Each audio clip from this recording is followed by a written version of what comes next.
the only brought forth or only begotten son. What does that mean? And when Yahusha said, I and my Father are one, was he saying they're the exact same being, or do we have it all wrong? Welcome to Word Made Fresh.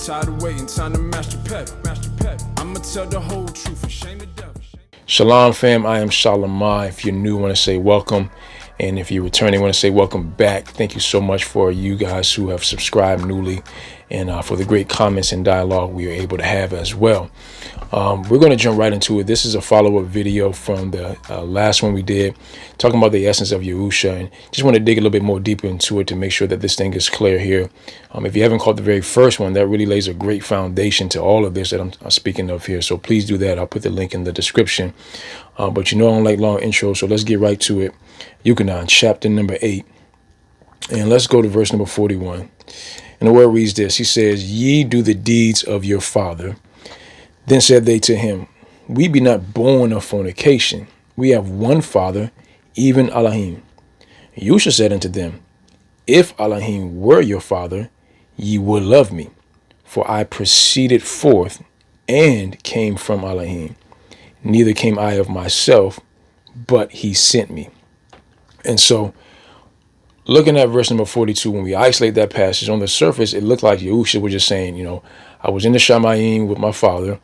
He sent me down here. I came to you. That's how I got here. But let's look at some definitions of the words real quick, and then we're going to give the fuller meaning of that passage. I have the parallels pulled up here. You can see how the different versions translate it. They have came forth, proceeded forth. But what I want to look at particularly is look at the other uses of this word and look at the definition as well of proceeded forth here. It says this. It says that it's to issue. It says to come, to depart, to escape, get out, go, right? Look at the actual one of the root words here of this word. And it says denoting origin, time, place, etc., right? But going back to the word itself, look at Thayer's. And Thayer's has it this way. Thayer's has it to go or come forth of.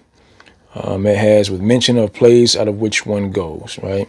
There's a lot of different definitions here. But go down to one, particularly it says to come forth from physically, arise from, to be born of, right? So that's what proceeded forth means. A lot of different definitions. So how do we know which is the right one? We're going to stick it in context. I'll show you which one is the right one. But look at this other word here that's translated and came forth, right? Again, the different translations, some say, he came forth and I came here. But the word came are two different words, for two different reasons. And this second word came, it means to have come, have arrived, be present, right?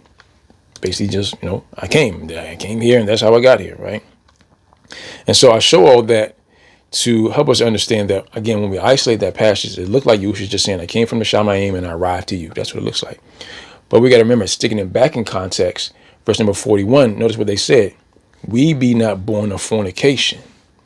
They were accusing him of being born illegitimately out of fornication. And so this is Yahusha's rebuttal to how he even came into being, not just where he came from, but how he even came into being. And how he came into being, he's saying, I proceeded forth. We saw one of the definitions and the usages of the word proceeded forth is to be issued out or to be born physically. That's exactly what he was saying. He was saying, I literally came out of the substance of my father. That's how I got here. I wasn't born of fornication. How do we know that to be the case? Again, context is so key.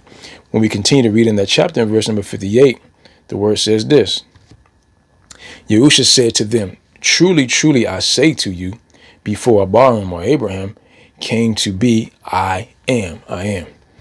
And again, this is one of those passages that are used, they're saying, Yahusha was saying that I am, Hayah, Hayah. But that's not what he was saying. He was just saying I am. He was saying I existed before Abraham, which he did exist before Abraham. And we're going to see that a little bit later as we go through some more scriptures here.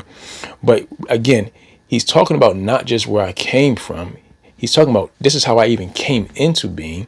And then my father sent me from where I was to you here, right? Let's continue on with that thought because that's something that may be a little bit strange to some. I don't know.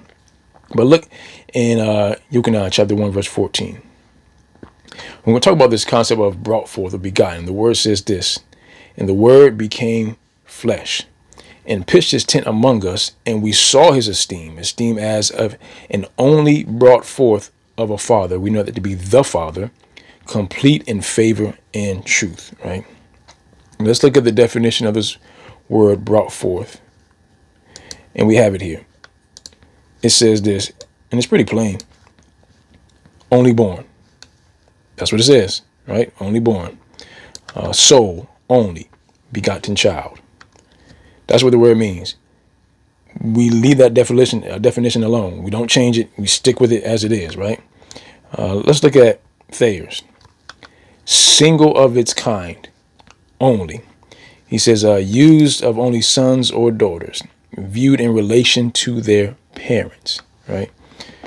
So when we get to this term begotten or brought forth, I personally for years, used to think it just meant that he was one of a kind.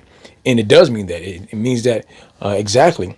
But the reason he's one of a kind is because he is literally the only son of Alahaym that has come out of the substance of the Father. He's made from the same stuff, if you will, as the Father is, right? What am I talking about? Notice with me in the same chapter. Look at verse number 12. He says, but as many as received him, to them gave he power to become what? The sons of Alahaym, even to them that believe on his name. So we can see that in the scriptures that we are also called sons and daughters or children of Alahaym, right? People, regular people are. But then let's go to Genesis, Barashit, chapter 6, verse 4, where it says this. The Nephilim were on the earth in those days, and also afterward when the what? Sons of Alahaym came into the daughters of men, and they bore children to them. Those were the mighty men who were of old, the men of name. So here we know this story to be the sons of Alahaym being recognized as the watchers that fell, right? They were messengers. They were in the celestial. They were in the Shamayim. So we can see that Alahaym, the Most High Yahweh, he has tons of children, tons of sons and daughters. But the only one that actually came out of the essence, or the substance rather, of the Father is the only begotten, is the only brought forth. He's Yahusha, and that's why he's one of a kind. Out of all the sons and daughters that the Father has, he's the only ones who have been brought forth that way, directly out of the substance of the Father. So let's look at another concept here. I think that one is pretty clear. And we'll go back to that in a little bit. But notice in Yuchanan chapter 10, verse 30, the word says this. He says, I and my Father are one. We love this passage. I and my Father are one. When we look at this passage of scripture, again, this is one of those that are used to say, okay, he must be the same as his Father because I and my Father are one. What does one mean? It means just one, right? Yeah, it means one. But one also has a connotation, just means unified and unity. And I'm going to show you that here. Let's look at the Yuchanan chapter 17 and look at verse number 21. He says, so that they, this is that prayer. This is a great prayer, intercession prayer that, Yahusha is making to the Father for us. And he says, so that they all might be what? One. This is the exact same word in Yuchanan 10:30, exact same word. As you, Father, are in me and I in you, so that they too might be one in us, so that the world might believe that you have sent me. So what is Yuchanan saying? Is he saying that, at the end of days, all of a sudden that we're also going to turn into, Yahuwah and Yahusha because we're going to be one? We're going to be the exact same being as they are? No, absolutely not. He's just simply saying they're united. We're going to be united. Just as you and I are in harmony, he's saying that us too, and all of them, we're all going to be in harmony, right? We're going to be on the same page. We're going to be united, walking together, right? The Sefer has this word, and you got to be careful of the Sefer because the translators of the Sefer, this is kind of side note, they fall in the whole school of thought that Yahuwah is Yahusha, and you'll find that throughout all of their the translation here. And they use the word Yachad here in Yuchanan chapter 10, verse 30. It says, I and my Father are Yachad. Let's show that real quick here. It says, I and my Father are, you see that? Yachad, right? But let's look at this word and where it actually comes from. We're going to go all the way back to the beginning. I love going back to Genesis because a lot of the foundations of our understandings of any teaching of the scriptures can be found in Genesis. And look at Genesis chapter number 22 and look at verse number 8. And it's talking about Abarim and Yashkat. And notice what the word says. It says, and Abarim or Abraham said, my son, Alahaym will provide himself a lamb for an ascending smoke offering. So they went both of them together. Look at this word together here. This word together is the word, it's 31, it's H3162, right? It's the word yachad. And look at the definition of the word yachad. The word yachad is this: a unit that is unitedly, alike at all, both likewise. So the word that the Safar uses, yachad, and they fall in that line of teaching that Yahuwah and Yahusha are one because they are yachad. Well, we can clearly see that Abaram and his son Yachad were also yachad. So that does that mean they were same being? Absolutely not. It just means they are together. They were in a unit, They work together. That's all that it simply means. Nothing more than that. So let's continue to move on. I think the scriptures make it very clear there. I want to look at another point here that sometimes is missed. Let's look at Psalm chapter 90, verse 2. Alahaym, Psalm 92, Psalm 90, verse 2. The word says this: before the mountains were born, or you had brought forth the earth and the world, even from everlasting to everlasting, you are Al.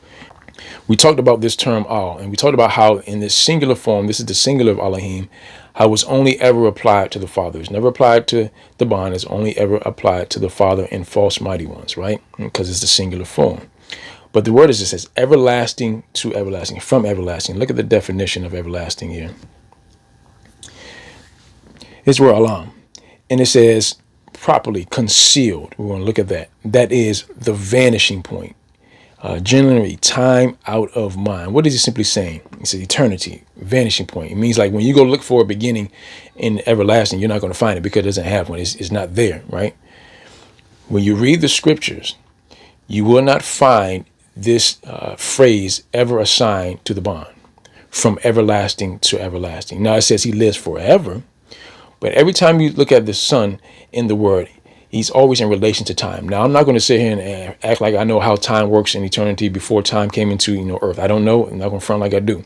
But what I do know is that when you look at Yahusha's existence, it always talks about him being the beginning of creation, him being brought forth, him being the firstborn of creation, in the beginning, right? Always in relation to time. Versus the Father, you always find from everlasting to everlasting. He has no starting point. He's the Hayah Hayah, the I am, the self-existing one. You don't find anywhere in the scriptures where Yahusha is described as the self-existing one. He's always described as having come from the Father, always. And that's very important to highlight and understand.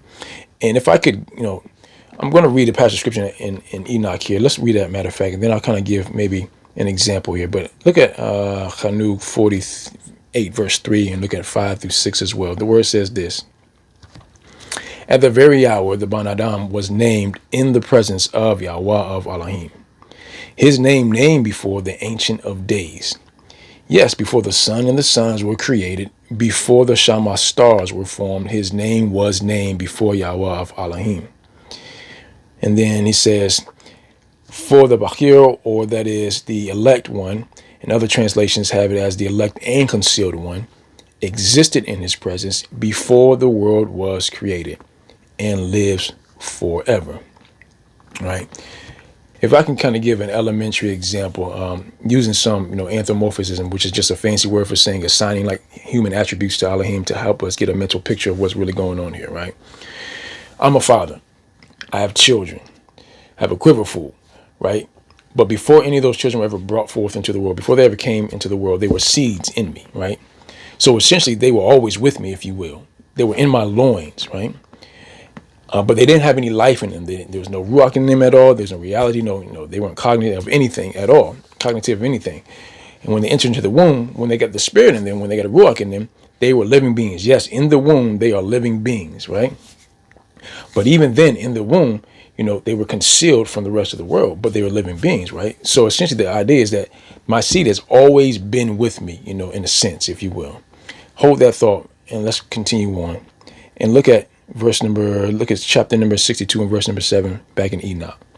He says, for from the beginning the Ban Adam was hidden, and the Most High preserved him in the presence of his might and revealed him to the elect. So back to the father-son analogy, right? The idea here is that Yahusha, has always been with the Father. You're right. In the beginning was the Word, if you want to go that far. And, that's something you can bend on. That's not anything worth splitting hairs over. He's always been with the Father. But the idea is, remember, he's a son. So it's like he was a seed, if you will. And again, just kind of stick with the analogy. He was like a seed with the Father, always with the Father. But he had always been concealed. He'd been concealed. And just like that newborn that is, or that child that's being conceived in the womb is concealed to the rest of the world, you can't see that child. But once that child is birthed, then the world can see it, and he's revealed, or she's revealed to the world. Well, that's kind of how you can imagine it works with the Father. Again, not exactly just an elementary example, that the Son was always with the Father from eternity past, from the beginning, before anything else was created. He was with the Father. But then the word says his name was invoked, as we read last week. His name was brought up, right? When you think about children, when do we name them? We name them when they're in the womb. We see that there's life. We know that what gender is. That's when we name them, right? His name was invoked, right? So his name was invoked in the presence of the Most High. But he was concealed unto the world. And then the Most High revealed him to the rest of the world. And that's kind of how it works with him being pre-existing with the Father. He came from the substance, the same substance as the Father. He was one with the Father in that sense. And he was revealed to the world ultimately, right? But because, once again, he is the only one to ever come out of the substance of the Father like that, that's why he's called the only begotten. That's why he's called the only brought forth. Hey, so we're going to start right there. Thank you so much for sticking all the way to the end. Give us a like, thumbs up. That'll help others who need to see this video. I'll put it in the algorithm, I guess, however that works. And if you're new, please consider subscribing, turning that notification bell on. Please comment. I like to have dialogue. Like to be, meek about it, humble about it. If you disagree, absolutely, we can talk about it as well. Go back through the video. And if you have any questions, sure, hit us up in the comments. And until next time, learn the word, live the word, and share the word. Shalom. Putting all our trust into the Father, all we gotta do is hold on. Stuck under these curses, being